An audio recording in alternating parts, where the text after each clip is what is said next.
قد أفلح المؤمنون الذين هم في صلاتهم خاشعون والذين هم عن اللغو معرضون والذين هم للزكاة فاعلون والذين هم لفروجهم حافظون إلا على أزواجهم أو ما ملكت أيمانهم فإنهم غير ملومين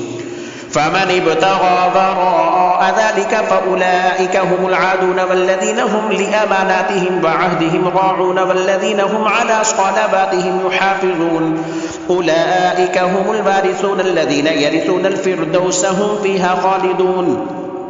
ولقد خلقنا الإنسان من سلالة من طين ثم جعلناه نطفة في قرار مكين ثم خلقنا النطفة علقة فخلقنا العلقة مزغة فخلقنا المزغة عظاما فكسونا العظام لحما ثم أنشأناه خلقا آخر فتبارك الله أحسن الخالقين ثم إنكم بعد ذلك لميتون ثم إنكم يوم القيامة تبعثون ولقد خلقنا فوقكم 7 طرائق وما كنا عن الخلق غافلين وأنزلنا من السماء ماء بقدر فأسكناه في الأرض وإنا على ذهاب به لقادرون فأنشأنا لكم به جنات من نخيل وأعناب لكم فيها فواكه كثيرة ومنها تأكلون وشجرة تخرج من طور سيناء تنبت بالدهن وصبغ للآكلين وإن لكم في الأنعام لعبرة نسقيكم مما في بطونها ولكم فيها منافع كثيرة ومنها تأكلون وعليها وعلى الفلك تحملون ولقد أرسلنا نوحا إلى قومه فقال يا قوم اعبدوا الله ما لكم من إله غيره أفلا تتقون فقال الملأ الذين كفروا من قومه ما هذا إلا بشر مثلكم يريد أن يتفضل عليكم ولو شاء الله لأنزل ملائكة ما سمعنا بهذا في آبائنا الأولين إن هو إلا رجل به جنة فتربصوا به حتى حين قال رب انصرني بما كذبون فأوحينا إليه أن اصنع الفلك بأعيننا ووحينا فإذا جاء أمرنا وفارت النور فاسلك فيها من كل زوجين 2 وأهلك إلا من سبق عليه القول منهم ولا تخاطبني في الذين ظلموا إنهم مغرقون فإذا استويت أنت ومن معك على الفلك فقل الحمد لله الذي نجانا من القوم الظالمين وقل رب أنزلني منزلا مباركا وأنت خير المنزلين إن في ذلك لآيات وإن كنا لمبتلين ثم أنشأنا من بعدهم قرنا آخرين فأرسلنا فيهم رسولا منهم أن اعبدوا الله ما لكم من إله غيره أفلا تتقون وقال الملأ من قومه الذين كفروا وكذبوا بلقاء الآخرة فأترفناهم في الحياة الدنيا ما هذا إلا بشر مثلكم يأكل مما تأكلون منه ويشرب مما تشربون ولئن أطعتم بشرا مثلكم إنكم إذا لخاسرون أيعدكم أنكم إذا متم وكنتم ترابا وعظاما أنكم مخرجون هيهات هيهات لما توعدون إن هي إلا حياتنا الدنيا نموت ونحيا وما نحن بمبعوثين إن هو إلا رجل افترى على الله كذبا وما نحن له بمؤمنين قال رب انصرني بما كذبون قال عما قليل ليصبحن نادمين فأخذتهم الصيحة بالحق فجعلناهم غثاء فبعدا للقوم الظالمين ثم أنشأنا من بعدهم قرونا آخرين ما تسبق من أمة أجلها وما يستأخرون ثم أرسلنا رسلنا تترى كلما جاء أمة رسولها كذبوه فأتبعنا بعضهم بعضا وجعلناهم أحاديث فبعدا لقوم لا يؤمنون ثم أرسلنا موسى فأخاه هارون بآياتنا وسلطان مبين إلى فرعون وملئه فاستكبروا وكانوا قوما عالين فقالوا أنؤمن لبشرين مثلنا وقومهما لنا عابدون فكذبوهما فكانوا من المهلكين ولقد آتينا موسى الكتاب لعلهم يهتدون وجعلنا ابن مريم وأمه آية وآويناهما إلى ربوة ذات قرار ومعين يا أيها الرسل كلوا من الطيبات واعملوا صالحا إني بما تعملون عليم وإن هذه أمتكم أمة واحدة وأنا ربكم فاتقون فتقطعوا أمرهم بينهم زبرا كل حزب بما لديهم فرحون فذرهم في غمرتهم حتى حين أيحسبون أن ما نمدهم به من مال وبنين نسارع لهم في الخيرات بل لا يشعرون إن الذين هم من خشية ربهم مشفقون والذين هم بآيات ربهم يؤمنون والذين هم بربهم لا يشركون والذين يؤتون ما آتوا وقلوبهم وجلة أنهم إلى ربهم راجعون أولئك يسارعون في الخيرات وهم لها سابقون ولا نكلف نفسا إلا وسعها فلدينا كتاب ينطق بالحق وهم لا يظلمون بل قلوبهم في غمرة من هذا فلهم أعمال من دون ذلك هم لها عاملون حتى إذا أخذنا مترفيهم بالعذاب إذا هم يجأرون لا تجأروا اليوم إنكم منا لا تنصرون قد كانت آياتي تتلى عليكم فكنتم على أعقابكم تنقصون مستكبرين به سامرا تهجرون أفلم يدبروا القول أم جاءهم ما لم يأت آباءهم الأولين أم لم يعرفوا رسولهم فهم له منكرون أم يقولون به جنة بل جاءهم بالحق فأكثرهم بالحق كارهون ولو اتبع الحق أهواءهم لفسدت السماوات والأرض ومن فيهن بل أتيناهم بذكرهم فهم عن ذكرهم معرضون أم تسألهم خرجا فخراج ربك خير وهو خير الرازقين وإنك لتدعوهم إلى صراط مستقيم وإن الذين لا يؤمنون بالآخرة عن الصراط لناكبون ولو رحمناهم وكشفنا ما بهم من ضر للجوا في طغيانهم يعمهون ولقد أخذناهم بالعذاب فما استكانوا لربهم وما يتضرعون حتى إذا فتحنا عليهم بابا ذا عذاب شديد إذا هم فيه مبلسون وهو الذي أنشأ لكم السمع والأبصار والأفئدة قليلا ما تشكرون وهو الذي ذرأكم في الأرض وإليه تحشرون وهو الذي يحيي ويميت وله اختلاف الليل والنهار أفلا تعقلون بل قالوا مثل ما قال الأولون قالوا أئذا متنا وكنا ترابا وعظاما أئنا لمبعوثون لقد وعدنا نحن وآباؤنا هذا من قبل إن هذا إلا أساطير الأولين قل لمن الأرض ومن فيها إن كنتم تعلمون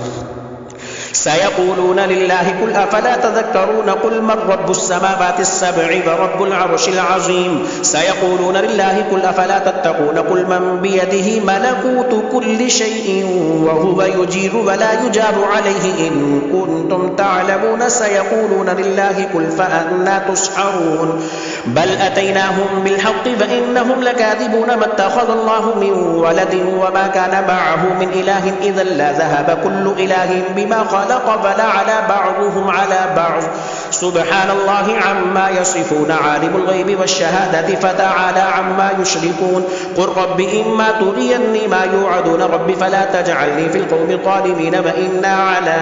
أن نريك ما نعدهم لقادرون ادفع بالتي هي أحسن السيئة نحن أعلم بما يصفون وقل رب أعوذ بك من همزات الشياطين وأعوذ بك رب أن يحضرون حتى إذا جاء أحدهم الموت قال رب ارجعون لعلي أعمل صالحا فيما تركت كلا إنها كلمة هو قائلها ومن ورائهم برزخ إلى يوم يبعثون فإذا نفخ في الصور فلا أنساب بينهم يومئذ ولا يتساءلون فمن ثقلت موازينه فأولئك هم المفلحون ومن خفت موازينه فأولئك الذين خسروا أنفسهم في جهنم خالدون تلفح وجوههم النار وهم فيها كالحون ألم تكن آياتي تتلى عليكم فكنتم بها تكذبون قالوا ربنا غلبت علينا شقوتنا وكنا قوما ضالين ربنا أخرجنا منها فإن عدنا فإنا ظالمون قال اخسئوا فيها ولا تكلمون إنه كان فريق من عبادي يقولون ربنا آمنا فاغفر لنا وارحمنا وأنت خير الراحمين فاتخذتموهم سخريا حتى أنسوكم ذكري فكنتم منهم تضحكون إني جزيتهم اليوم بما صبروا أنهم هم الفائزون قال كم لبثتم في الأرض عدد سنين قالوا لبثنا يوما أو بعض يوم فاسأل العادين قال إن لبثتم إلا قليلا لو أنكم كنتم تعلمون أفحسبتم أنما خلقناكم عبثا وأنكم إلينا لا ترجعون فتعالى الله الملك الحق لا إله إلا هو رب العرش الكريم ومن يدعو مع الله إلها آخر لا برهان له به فإنما حسابه عند ربه إنه لا يفلح الكافرون وقل رب اغفر وارحم وأنت خير الراحمين سورة أنزلناها ففرضناها فأنزلنا فيها آيات بينات لعلكم تذكرون الزانية والزاني فاجلدوا كل واحد منهما 100 جلدة ولا تأخذكم بهما رأفة في دين الله إن كنتم تؤمنون بالله واليوم الآخر وليشهد عذابهما طائفة من المؤمنين الزاني لا ينكح إلا زانية أو مشركة والزانية لا ينكحها إلا زان أو مشرك وحرم ذلك على المؤمنين والذين يرمون المحصنات ثم لم يأتوا ب4 شهداء فاجلدوهم 80 جلدة ولا تقبلوا لهم شهادة أبدا وأولئك هم الفاسقون إلا الذين تابوا من بعد ذلك وأصلحوا فإن الله غفور رحيم والذين يرمون أزواجهم ولم يكن لهم شهداء إلا أنفسهم فشهادة أحدهم 4 شهادات بالله إنه لمن الصادقين والخامسة أن لعنة الله عليه إن كان من الكاذبين ويدرأ عنها العذاب أن تشهد 4 شهادات بالله إنه لمن الكاذبين والخامسة أن غضب الله عليها إن كان من الصادقين ولولا فضل الله عليكم ورحمته فأن الله تواب حكيم إن الذين جاءوا بالإفك عصبة منكم لا تحسبوه شرا لكم بل هو خير لكم لكل امرئ منهم ما اكتسب من الإثم والذي تولى كبره منهم له عذاب عظيم لولا إذ سمعتموه ظن المؤمنون والمؤمنات بأنفسهم خيرا وقالوا هذا إفك مبين لولا جاءوا عليه ب4 شهداء فإذ لم يأتوا بالشهداء فأولئك عند الله هم الكاذبون ولولا فضل الله عليكم ورحمته في الدنيا والآخرة لمسكم فيما أفضتم فيه عذاب عظيم إذ تلقونه بألسنتكم وتقولون بأفواهكم ما ليس لكم به علم وتحسبونه هينا وهو عند الله عظيم ولولا إذ سمعتموه قلتم ما يكون لنا أن نتكلم بهذا سبحانك هذا بهتان عظيم يعدكم الله أن تعودوا لمثله أبدا إن كنتم مؤمنين ويبين الله لكم الآيات والله عليم حكيم إن الذين يحبون أن تشيع الفاحشة في الذين آمنوا لهم عذاب أليم في الدنيا والآخرة والله يعلم وأنتم لا تعلمون ولولا فضل الله عليكم ورحمته فأن الله رؤوف رحيم يا أيها الذين آمنوا لا تتبعوا خطوات الشيطان ومن يتبع خطوات الشيطان فإنه يأمر بالفحشاء والمنكر ولولا فضل الله عليكم ورحمته ما زكى منكم من أحد أبدا ولكن الله يزكي من يشاء والله سميع عليم ولا يأتل أولو الفضل منكم والسعة أن يؤتوا أولي القربى والمساكين والمهاجرين في سبيل الله وليعفوا وليصفحوا ألا تحبون أن يغفر الله لكم والله غفور رحيم إن الذين يرمون المحصنات الغافلات المؤمنات لعنوا في الدنيا والآخرة ولهم عذاب عظيم يوم تشهد عليهم ألسنتهم وأيديهم وأرجلهم بما كانوا يعملون يومئذ يوفيهم الله دينهم الحق ويعلمون أن الله هو الحق المبين الخبيثات للخبيثين والخبيثون للخبيثات والطيبات للطيبين والطيبون للطيبات أولئك مبرؤون مما يقولون لهم مغفرة ورزق كريم يا أيها الذين آمنوا لا تدخلوا بيوتا غير بيوتكم حتى تستأنسوا وتسلموا على أهلها ذلكم خير لكم لعلكم تذكرون فإن لم تجدوا فيها أحدا فلا تدخلوها حتى يؤذن لكم وإن قيل لكم ارجعوا فارجعوا هو أزكى لكم والله بما تعملون عليم ليس عليكم جناح أن تدخلوا بيوتا غير مسكونة فيها متاع لكم والله يعلم ما تبدون وما تكتمون قل للمؤمنين يغضوا من أبصارهم ويحفظوا فروجهم ذلك أزكى لهم إن الله خبير بما يصنعون وقل للمؤمنات يغضضن من أبصارهن ويحفظن فروجهن ولا يبدين زينتهن إلا ما ظهر منها وليضربن بخمورهن على جيوبهن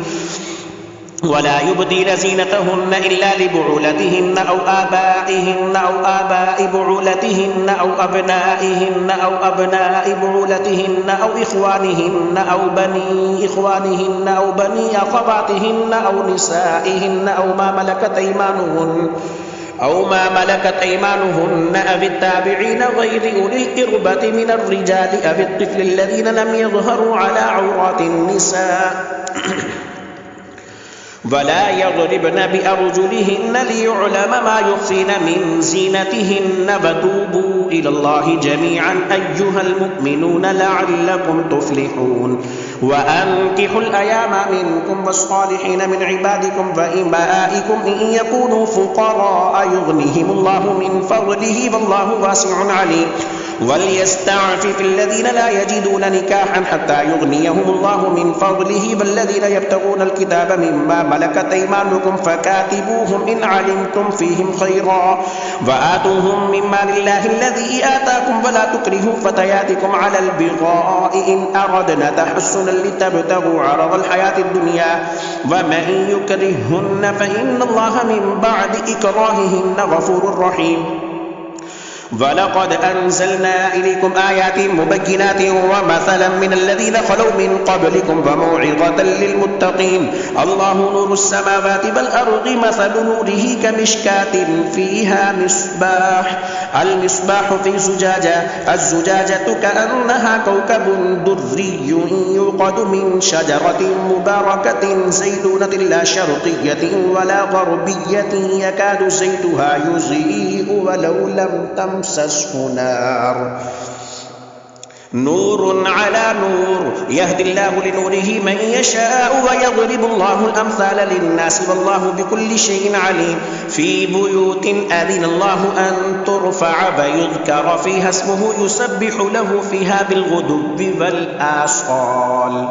رجال لا تلهيهم تجارة ولا بيع عن ذكر الله وإقام الصلاة وإيتاء الزكاة يخافون يوما تتقلب فيه القلوب والأبصار ليجزيهم الله أحسن ما عملوا ويزيدهم من فضله والله يرزق من يشاء بغير حساب والذين كفروا أعمالهم كسراب بقيعة يحسبه الظمآن ماء حتى إذا جاءه لم يجده شيئا وجد الله عنده فوفاه حسابه والله سريع الحساب أو كظلمات في بحر لجي يغشاه موج من فوقه موج من فوقه سحاب ظلمات بعضها فوق بعض إذا أخرج يده لم يكد يراها ومن لم يجعل الله له نورا فما له من نور ألم تر أن الله يسبح له من في السماوات والأرض والطير صافات كل قد علم صلاته وتسبيحه والله عليم بما يفعلون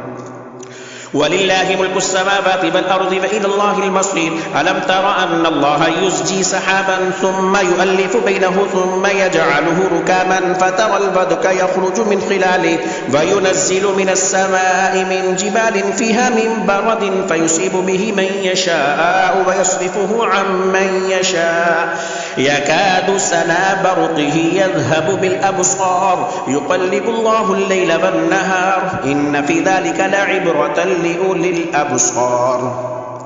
والله خلق كل دابة من ماء فمنهم من يمشي على بطنه ومنهم من يمشي على رجلين ومنهم من يمشي على 4 يخلق الله ما يشاء إن الله على كل شيء قدير لقد أنزلنا آيات مبينات والله يهدي من يشاء إلى صراط مستقيم ويقولون آمنا بالله وبالرسول وأطعنا ثم يتولى فريق منهم من بعد ذلك وما أولئك بالمؤمنين وإذا دعوا إلى الله ورسوله ليحكم بينهم إذا فريق منهم معرضون وإن يكن لهم الحق يأتوا إليه مذعنين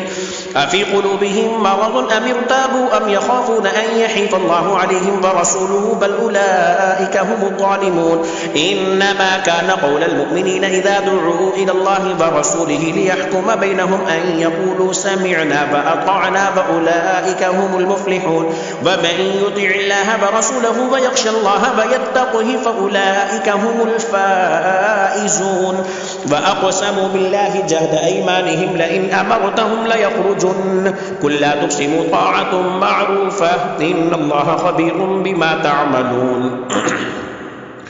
قل أطيعوا الله وأطيعوا الرسول فإن تولوا فإنما عليه ما حمل وعليكم ما حملتم وإن تطيعوه تهتدوا وما على الرسول إلا البلاغ المبين وعد الله الذين آمنوا منكم وعملوا الصالحات ليستخلفنهم في الأرض كما استخلف الذين من قبلهم وليمكنن لهم دينهم الذي ارتضى لهم وليبدلنهم من بعد خوفهم أمنا يعبدونني لا يشركون بي شيئا ومن كفر بعد ذلك فأولئك هم الفاسقون وأقيموا الصلاة وآتوا الزكاة وأطيعوا الرسول لعلكم ترحمون لا تحسبن الذين كفروا معجزين في الأرض ومأواهم النار ولبئس المصير يا أيها الذين آمنوا ليستأذنكم الذين ملكت أيمانكم والذين لم يبلغوا الحلم منكم 3 مرات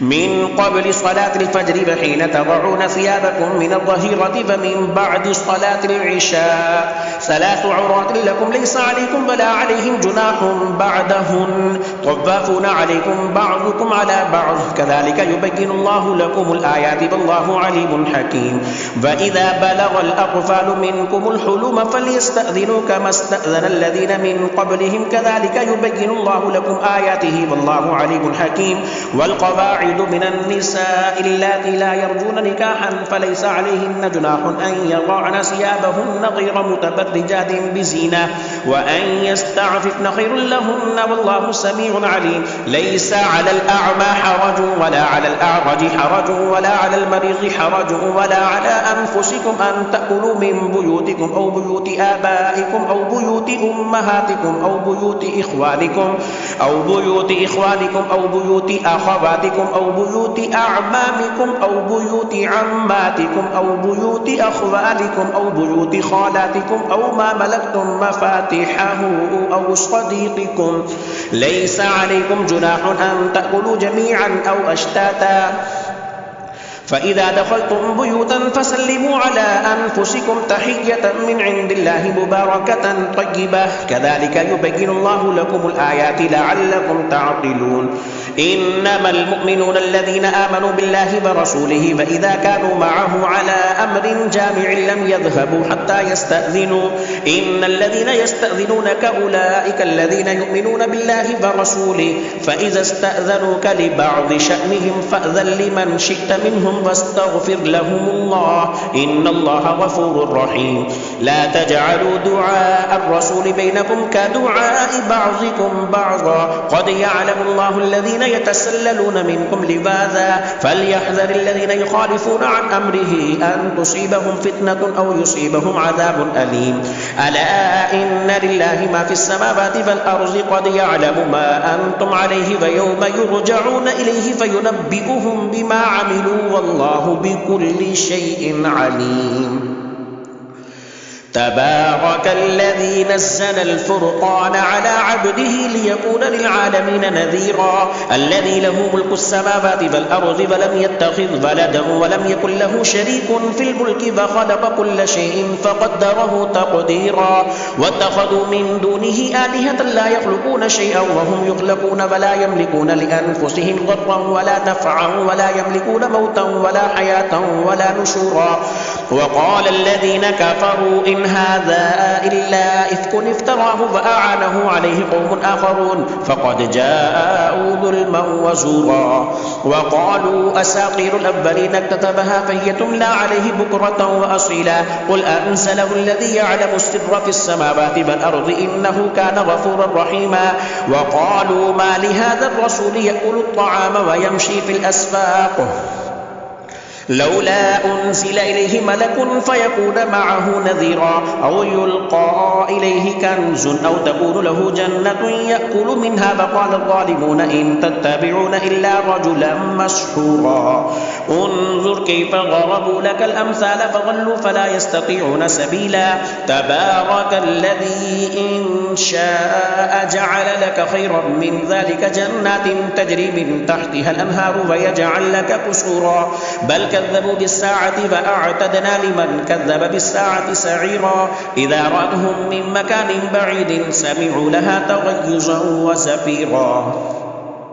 وإذا ألقوا منها مكانا ضيقا مقرنين دعوا هنالك ثبورا لا تدعوا اليوم ثبورا واحدا وادعوا ثبورا كثيرا قل أذلك خير أم جنة الخلد التي وعد المتقون كانت لهم جزاء ومصيرا لهم فيها ما يشاءون خالدين كان على ربك وعدا مسئولا ويوم يحشرهم وما يعبدون من دون الله فيقول أأنتم أضللتم عبادي هؤلاء أم هم ضلوا السبيل قالوا سبحانك ما كان ينبغي لنا أن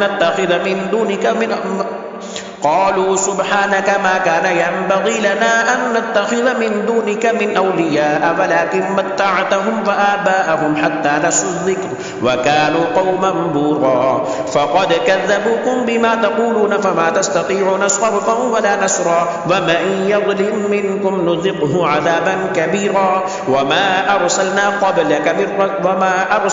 قبلك من المرسلين إلا إنهم ليأكلون الطعام ويمشون في الأسواق وجعلنا بعضكم لبعض فتنة أتصبرون وكان ربك بصيرا الله أكبر.